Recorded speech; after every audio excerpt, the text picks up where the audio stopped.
Good evening, guys. This evening's topic C is 5 stages of palliative care. Here we go with the presentation I made for you, so please sit back and enjoy. The 5 stages of palliative care describe how support evolves as a person's illness progresses. The core idea across all sources is that palliative care is not only end of life care. It can be it begin it can begin at diagnosis and continue for years, focusing on comfort, symptom relief, emotional support, and quality of life. Below is a clear, structured explanation of each stage, synthesizing the most authoritative, authoritative descriptions. What the 5 stages represent. The stages outline how care needs change over time. Different organizations use slightly different labels, but the underlying progression is consistent.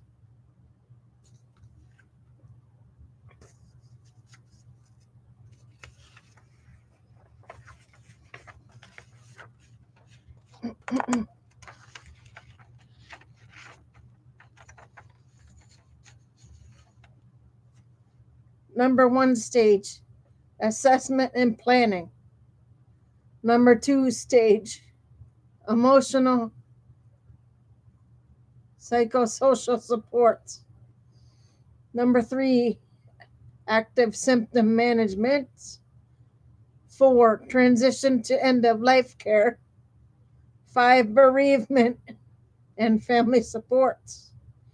These stages may not occur in a strict order, and not everyone experiences all of them.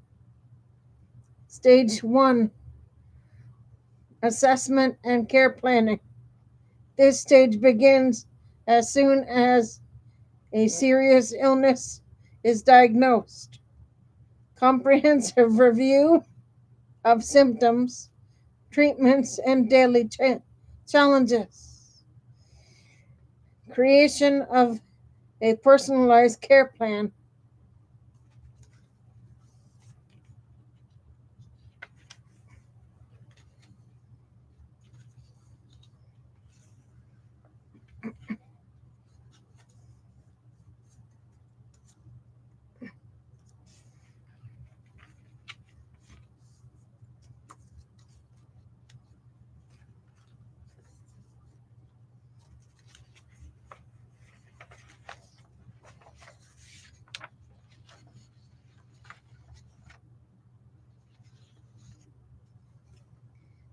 Discussion of values and goals and advanced directives.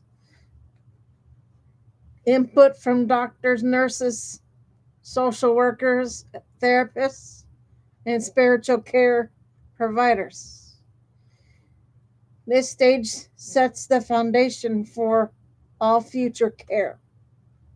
Stage 2, emotional and spiritual psychological support. As the reality of the illness sets in, emotional needs often increase. Counseling for anxiety, fear, grief, or uncertainty.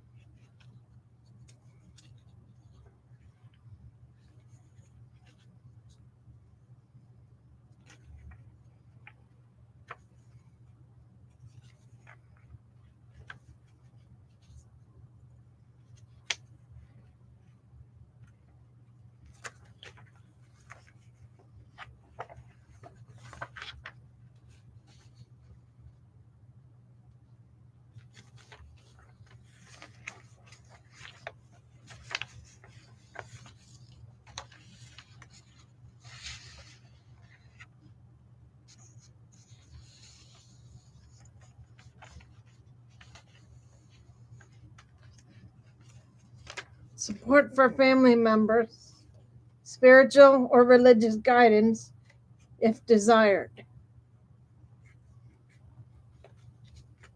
This stage may overlap with all others.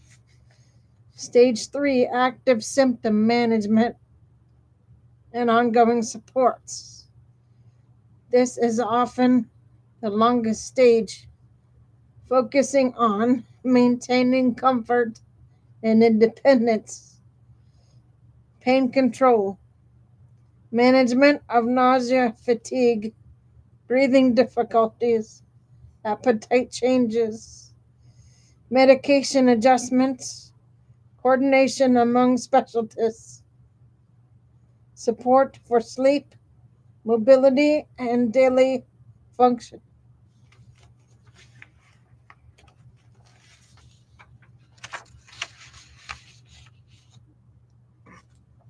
This stage can last months to years.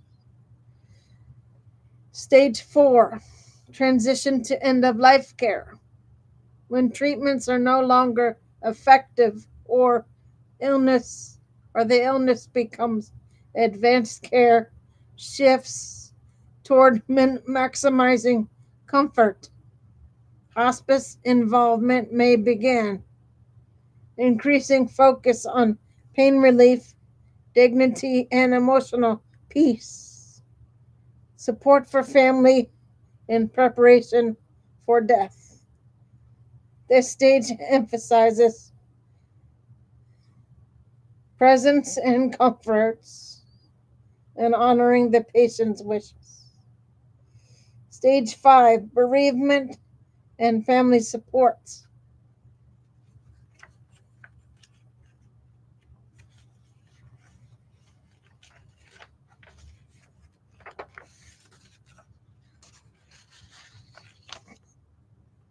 After death, palliative care teams can continue supporting loved ones.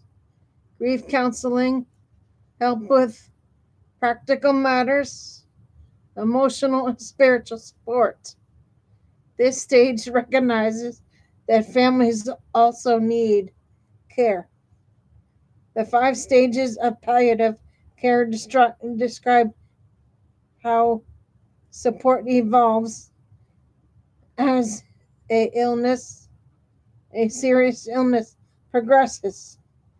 Families often find this framework helpful because it shows what to expect, what decisions matter, and how care shifts from treatment to comfort.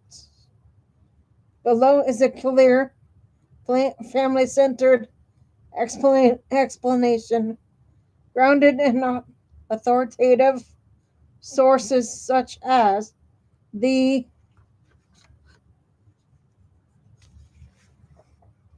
National Institute on, on Aging, Cleveland Clinic.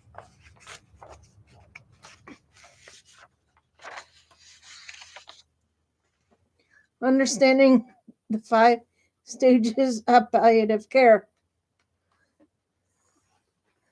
Palliative care is not only end of life care, it can begin at diagnosis and continue for years. The stages below reflect how needs change over time. Stage 1, assessment and care planning. What happens? A full review of symptoms, treatment, and daily challenges. Conversations about values, goals, and what matters most. Early advanced care planning, e.g., living will, decision makers. Coordination among doctors, nurses, social workers, and chaplains. Why it matters for families.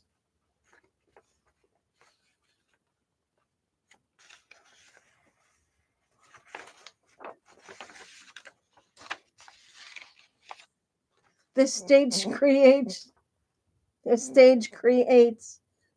clarity, family understanding, the illness treatment options, and how to support their loved one. Stage 2, emotional and spiritual support. What happens? Counseling for fear, anxiety, sadness, or anticipatory grief. Support for caregivers, stress and family conflict. Optional spiritual or religious guidance. What matters for families? Serious illness affects everyone. This stage helps families cope and prevent caregiver burnout. Stage 3, active symptom management. What happens? Pain management.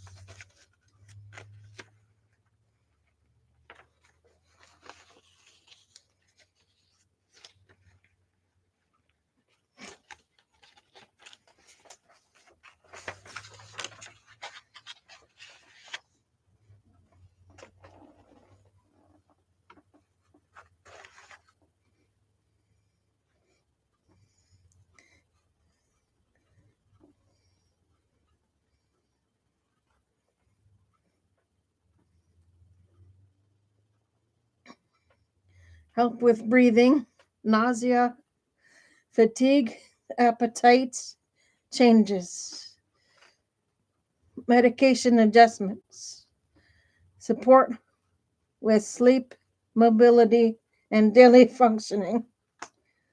What matters for families? This often the longest stage. Good symptom control improves quality of life for both patient and caregivers. Cleveland Clinic notes that palliative care can reduce anxiety, improve quality of life, and even extend life, especially expectancy in some cases. Stage 4, transition to end of life care. What happens?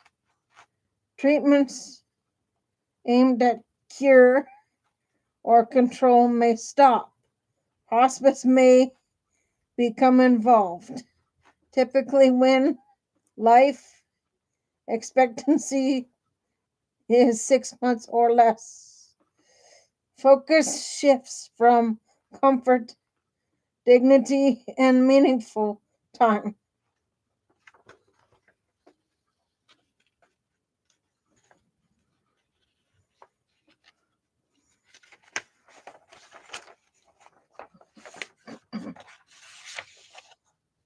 Families receive guidance on what to expect physically and emotionally. What matters for families? This stage can be emotionally overwhelming. Clear communication helps families prepare and make decisions that honor the patient's wishes. 5. Stage 5, bereavement and family support. What happens? Okay, guys, after a person dies, then the family bereavement section comes in. So this is what we do at end of life care. Grief counseling for folks. Help with practical matters, with tying up loose ends for like services and such. Calling the funeral home for them.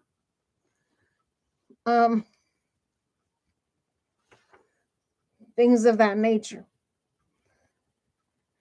Okay, help with practical matters, support groups for spouses, children, and caregivers.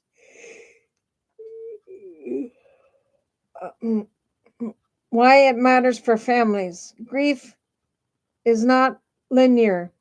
Structured support helps families heal and stay connected. Okay, guys, that is your C for tonight. I will jump back on later for D. For now, Gator Wellness. Take care, folks.